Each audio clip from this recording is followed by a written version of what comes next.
So again, what did I hear? Oh, I know. I heard that the two senators from Florida that worked closely with Marco Rubio, but one also worked very closely with Jeb Bush. And both of the Floridian senators came out in support of Bush shortly after Bush announced his run for the Oval Office. Can't make Marco Rubio very happy. According to what was shown, the female senator was gracious enough to contact and let Marco know that. And apparently Marco worked as a page for her. Tells me she's been hanging around a long time. Tells me she's probably also dead wood like most of them that have hung around for a long time. You know, if you've watched some of my videos, I have made numerous videos on Marco, and I said that he's not eligible to run since his parents were both Cuban citizens. But I also said it goes beyond that. Marco might make a good president in another 20 years, assuming this country lasts another 20 years, but he's far too immature to be president of the United States. Barack Hussein Obama was far too immature as well. Marco showed his colors when he joined the Gang of Eight and was led around by the nose by Senator John McCain, by a number of other members of the Gang of Eight. And Marco was hung out to dry by the Gang of Eight. It had to deal with the immigration bills that they were trying to push through. Marco again might make an ideal presidential candidate in 20 years, but he's far from ready now.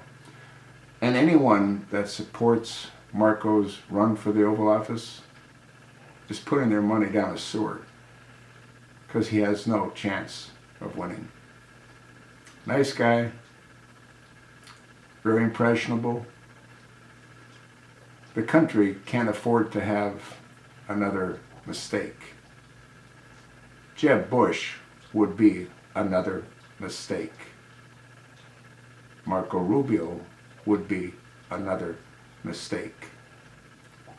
Rand Paul would be another mistake. Huckabee would be another mistake. Rick Santorum would be another mistake. Bobby Jindal, who also doesn't qualify, similar to Ted Cruz, similar to Bobby Jindal, would be a mistake. Dr. Ben Carson would be a mistake. Carla Perenio would be a mistake.